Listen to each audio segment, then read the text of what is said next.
This is In the Loop. I'm Christian Bryant. I didn't have to listen to 90 minutes of pure crosstalk during the VP debate, so I slept well, my heart rate is good, my skin is cleared up, and I think we should have a pretty solid show. I think. Here's what we got for y'all. Tonight, a deeper look at Facebook's pledge to block political ads after Election Day.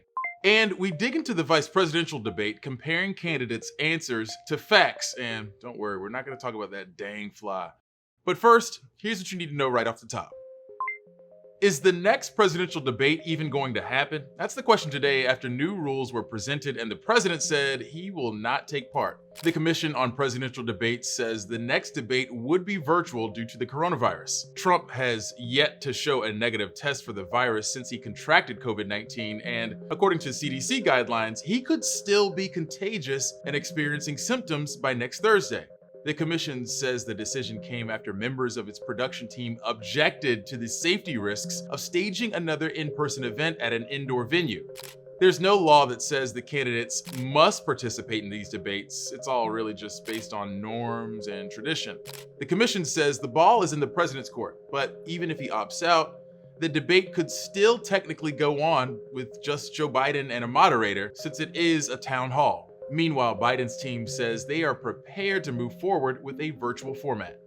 We don't know what the president's going to do. He changes his mind every second. So for me to comment on that now would be irresponsible. I think that if I'm going to follow the commission recommendation. State and federal authorities in Michigan say they foiled a terror plot to attack the state's Capitol building and kidnap its governor, Gretchen Whitmer. The suspects are a part of two different militia groups. Authorities arrested 13 men on terrorism, conspiracy, and weapons charges. According to the criminal complaint, at least 6 of them had planned to take Governor Whitmer hostage before the election. At a press conference after the charges were announced, Governor Whitmer, a Democrat, said these men could have been influenced by President Trump's rhetoric. Stand back and stand by, he told them. Stand back and stand by. Hate groups heard the president's words not as a rebuke, but as a rallying cry, as a call to action. If convicted, the 6 men charged with conspiracy to commit kidnapping could spend life in prison. More bad news for football in the age of coronavirus. It doesn't look like the Tennessee Titans will be heading back to the field anytime soon. The team closed its facilities indefinitely. So far, the Titans have had 21 members test positive, 12 players and 9 non-players. This could create a major scheduling conflict for the NFL. The league has so far avoided any outright cancellations, but there have been 2 postponements. The Patriots-Chiefs game, which was played Monday night, and the Titans-Steelers game. As the COVID complications stack up, rescheduling games is getting more difficult for the league and a lot less convenient for teams. And now to the underreported story of the week. Renewed conflict between Armenia and Azerbaijan, where clashes between forces have killed hundreds. At the center of the dispute is a region that's a part of Azerbaijan, but home to many ethnic Armenians. Analysts fear tensions could escalate into a full-blown war. Both countries accuse the other of refusing to agree to ceasefire, and neither has shown any willingness to restart peace talks. The 2 countries fought a 6-year war over the region from 1988 until 1994, in which an estimated 25,000 to 30,000 people died and 1 million people were displaced. Facebook will ban political ads indefinitely starting on November 3rd and place notifications at the top of the news feed about whether a winner has been declared. The social media giant says the moves are to limit misinformation about election results, but experts say that may not actually make that big of a difference. Newsy's Tyler Atkinson explains why. Facebook has announced it will ban political ads for an indefinite period after the presidential election in an effort to limit misinformation and reduce opportunities for confusion and abuse. Facebook also said it would take down posts intended to intimidate voters, including those which use militarized language to call for people to engage in poll watching. Previously, Facebook committed to ban new political ads a week ahead of the election. Old active ads could still show up in news feeds. The new rules don't stop politicians from lying in ads or limit micro-targeting, which allows them to tailor messages to individual voters. Experts told Newsy that Facebook's efforts should still have some effect, but might be limited. I think the most likely scenario is that they may work to some extent, but they will not eliminate the problems they're aimed at. And that's in significant part about scale. There's just too much. There's too much for a company to manage and oversee when you're talking about hundreds of millions of posts a day. Experts also tell Newsy that Facebook's usual hands-off approach to divisive political content has made it harder for the platform to stamp out misinformation. And they put themselves in a straitjacket, have the companies, by basically saying, we're not arbiters of the truth. We're going to stay hands-off on anything that's politically controversial. If you're in the straitjacket, how can you keep carving out these areas where you're going to take action, but pretending that the rest of it's okay? Barrett adds that if Facebook is serious about stopping political misinformation, the ban should be extended even further. They say they're going to limit advertising in the last discrete period before the election, but not tomorrow. So that in some ways it's an invitation to political operatives with bad intentions to hurry up and get their nasty stuff done now. Experts stress that while Facebook may not eradicate every bad piece of content, its efforts are still worthwhile. Tyler Adkisson, Newsy, Chicago. When you're back, we fact checking.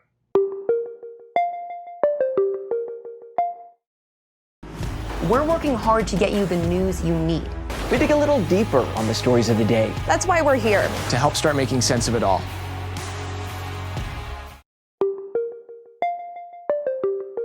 The vice presidential debate was a much more civil affair than what we saw from the last presidential debate. But that doesn't mean Senator Kamala Harris and Vice President Mike Pence were spitting straight facts all night. Here's a quick fact check of false or misleading claims that stood out to us. Joe Biden has been very clear. He will not raise taxes on anybody who makes less than $400,000 He said a he's going to year. repeal the Trump tax cuts. Joe Biden said twice in the debate last week that he's going to repeal the Trump tax cuts. That was tax cuts that gave the average working family $2,000 in a tax break every single year. Senator, that is that's the math. absolutely not true. So this issue of taxes is understandably one that a lot of Americans really do care about. So this is worth clearing up. For one, Harris is right when she says Joe Biden's plan only raises taxes on households making more than $400,000 a year. That means any tax increases would only affect the top 2% in income nationwide. So Pence isn't quite right in saying that Biden wants widespread tax hikes, but he is right in saying the 2017 tax cuts lightened the tax burden for lower income families as well as the wealthy folks who it really helped. That means Biden couldn't outright repeal all of Trump's tax cuts and keep his own promise, just those on the top 2%. Right out the gate, Senator Kamala Harris criticized the administration's coronavirus response, citing the Bob Woodward interview where President Trump claims he knew COVID-19 was deadly while publicly downplaying its severity. They knew what was happening and they didn't tell you. They knew and they covered it up. The president said it was a hoax. Skirt! The president has called the coronavirus many things, some of those things steeped in racism, and he previously said the virus would just disappear, but he's never explicitly said the virus was a hoax. At a South Carolina rally back in February, the president said this when talking about COVID-19. Now the Democrats are politicizing the coronavirus. They tried the impeachment hoax. That was on a perfect conversation. They tried anything. They tried it over and over. They've been doing it since she got in. It's all turning. They lost. It's all turning. Think of it. Think of it. And this is their new hoax. He later clarified his statement, saying that actions from Democrats pointing blame on coronavirus was the hoax. And shout out to Newsy's Jamal Andrews for pointing this one out. Later on in the debate, the vice president went after Harris's record as a prosecutor, something that was bound to come up. Here's what he said. When you were DA in San Francisco, when you left office, African Americans were 19 times more likely to be prosecuted for minor drug offenses than whites and Hispanics. This claim is a bit misleading. Pence is likely talking about a report that says African Americans were 19 times more likely to experience felony drug arrests than other races, which is more of a policing issue. Harris's record as a prosecutor, first in San Francisco as a DA and then as California AG, is a mixed bag for sure. Some policies were more progressive, like the Back on Track program for first-time low-level drug offenders. Others were more tough on crime. But as prosecutor, she isn't exactly pulling the strings on the frequency of arrests made out on the streets.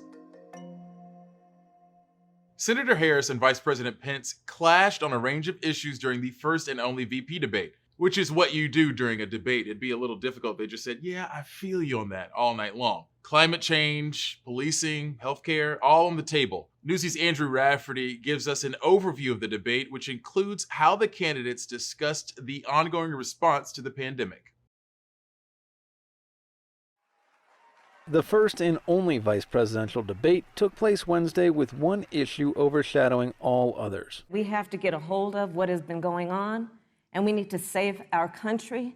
And Joe Biden is the best leader to do that. And frankly, this administration has forfeited their right to re-election. But I want the American people to know that from the very first day, President Donald Trump has put the health of America first. The candidates sitting more than 12 feet apart, divided by plexiglass, a reminder of the continuing pandemic. If the public health professionals, if Dr. Fauci, if the doctors tell us that we should take it, I'll be the first in line to take it, absolutely. But if Donald Trump tells us that we should take it, I'm not taking it.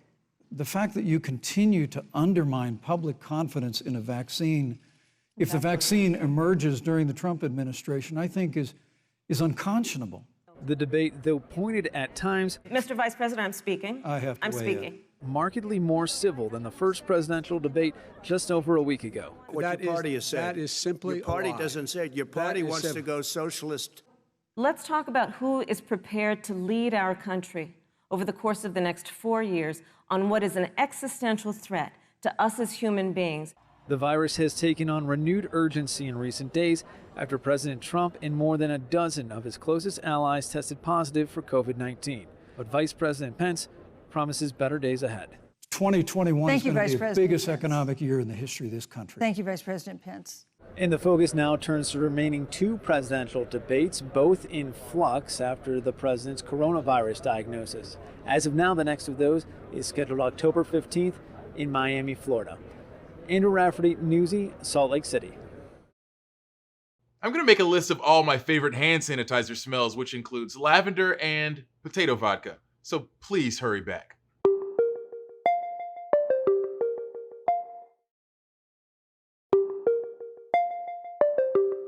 Biotech company Regeneron says it is seeking FDA emergency use authorization on its drug cocktail after the president hyped it up. Trump was treated with the antibody therapy last week. If granted, Regeneron could begin making doses to be distributed by the government to Americans who aren't the president. So how does the drug cocktail work? Newsy's Lindsay Thies explores that question by looking into Regeneron's ongoing trials. Monoclonal antibodies, or antibody cocktails, are getting a lot of attention as the next promising treatment in the fight against COVID-19, after President Donald Trump tweeted how much it helped him. They gave me Regeneron, and it was like unbelievable. Monoclonal antibody therapy is already used to treat patients with diseases like cancer and rheumatoid arthritis. It works kind of like this. Scientists clone a stock of antibodies in the lab, which can work just like a patient's own antibodies, helping the immune system attack sick cells. And the goal of these antibodies, once they're infused, is to actually prevent that interaction and really halt the process. Drug makers Regeneron and Eli Lilly have both applied for FDA emergency use authorization for their different antibody cocktails. They're experimental right now, and only patients participating in a clinical trial can get them. Andrew Hengeman and his mother, Graham Ray of Denver, are two of those people. After getting sick this summer, Ray, a former infectious disease nurse, looked for clinical trials. I lost my sense of taste and smell for about a month. It only recently came back. That was pretty jarring. But other than that, the symptoms were super mild. And, my mom had it even easier than I did. Yeah, we were very, very lucky, but I was also very worried. The two are among 9 patients who have participated in Dr. Thomas Campbell's clinical trial studying Regeneron's effect on COVID-19 patients who were sick but didn't need to be hospitalized. They each got 1 4-gram dose of either a placebo or Regeneron's antibodies and were monitored over several weeks, which included getting 11 nasal swab COVID tests. Campbell is also studying Eli Lilly's cocktail. The studies are looking at dissecting the different ways the drug works. Shortening the course of illness, getting people feeling better faster, getting people discharged from the hospital faster. I think my mom got the real thing and I got the placebo because, in my mind, there's no way that my mom, who's almost 60, is healthier than me. I like to think I'm in shape, but I think that she must have been juicing if she's going to recover faster. If a patient is in a clinical trial, they don't have to pay for the drugs they get because they're literally an experiment. But right now, there's only a handful of these kinds of clinical trials across the U.S. recruiting patients, even fewer for patients who are mildly sick at home. The bedrock still remains standard supportive care, meaning supporting organ systems and supporting patients as the body heals itself. Lindsay Thies, Newsy, Denver. Community college enrollment has dropped, which is an unexpected outcome from the pandemic. Typically, when there's problems with the economy, they see an increase in registration. Newsy's Amy Morona talks to experts about what makes this situation different. When a recession hits, enrollment at community colleges tends to go up. That was expected to happen again this fall amid the coronavirus pandemic, but early data shows that's not the case. 2-year public colleges saw a 7.5% decline in enrollment this fall compared to 2019. Considering that community colleges serve the majority of underrepresented students in the United States, the majority of our students are older and they work. They've probably been impacted by the pandemic. Among the suspected reasons are that people are juggling a lot outside of the classroom due to COVID-19, like balancing their responsibilities while helping kids with schoolwork. Poor internet connections make it hard to access online college classes, too. This fall, Black students saw a 12% decline in enrollment, compared to 9% of white students and 8% of Hispanic students. This is an issue that we're paying very close attention to. We're very concerned about, particularly as it relates to any loss of enrollment for our most vulnerable student populations. Plus, fewer students on campus means less tuition coming in, especially as public colleges may be facing a big blow in state financial support amid the pandemic. One community college in Western New York is incentivizing staff members to retire early as a way to save money. Alabama's community college system recently launched a new ad campaign to attract new students. And like many of its peers, Michigan's Oakland Community College expected to see an uptick this semester, but instead, there's about a 6% decline in enrollment and then about a 2.5% decline in credit hours. But Chancellor Peter Provenzaro remains optimistic that the trend can turn around. The school identified new enrollment opportunities, like adults looking for non-credit classes to learn a skill as they figure out the future. I really think that we're going to fall post-pandemic somewhere in between the way things were and the way things are. And that's something that community college presidents are all talking about. What does that look like? Amy Morona, Newsy, Washington. If you want to get in touch with us and talk about the news or just anything else, hit us up on Twitter using the hashtag NewsyInTheLoop. Special thanks to Matthew, Keith, and Renee for reaching out to us. If I find out I've had a fly on me this whole show, I'm holding you 3 personally responsible.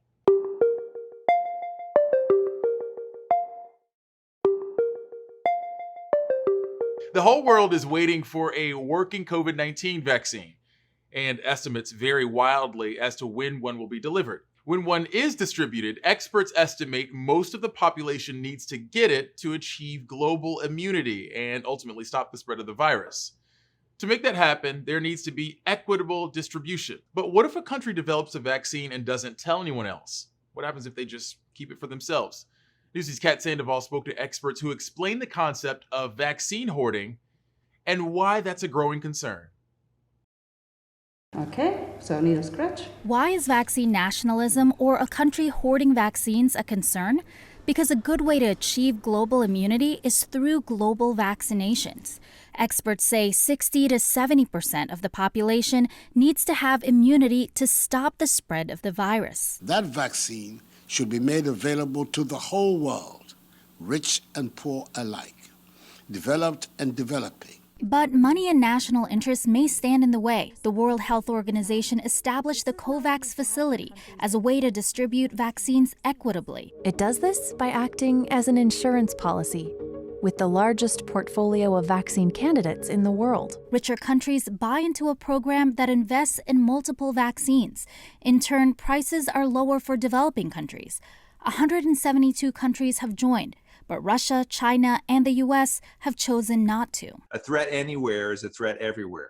And so it's in our national interest to help control the coronavirus pandemic around the globe. White House Deputy Press Secretary Judd Deere tells Newsy that the reason the U.S. isn't joining the other countries in the COVAX approach is because it's, quote, influenced by the corrupt World Health Organization and China. Former CDC Acting Director Richard Besser says joining an alliance like COVAX can increase the chances of getting a working vaccine. There's no guarantee that a vaccine that's developed will be developed by a U.S. manufacturer.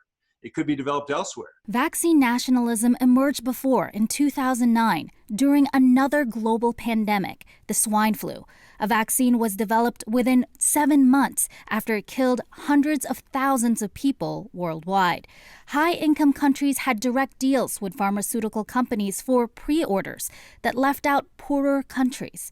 The COVAX facility aims to distribute vaccines so that each country involved will have 20% of their population covered. I think this is a very unique approach that really shows what we learned from H1N1, where the timing of doses for the pandemic flu globally came in a sequence that wasn't as helpful to low and middle income countries. But we are already seeing examples of countries hoarding COVID-19 drug treatments. The U.S. has cornered the market by buying up most of the antiviral medication remdesivir, leaving shortages in Europe. And the UK banned export of the steroid dexamethasone. In a global community, parts of the world cannot be made safe in isolation. Vaccine hoarding will harm us all. Kat Sandoval, Newsy, Chicago.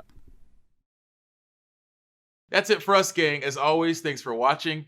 We won't be back tomorrow because I'm going to unplug things and lose my makeup for the next 72 hours. But we will be back Monday for more In the Loop. Same time, same place. Top stories from Newsy are headed your way right now.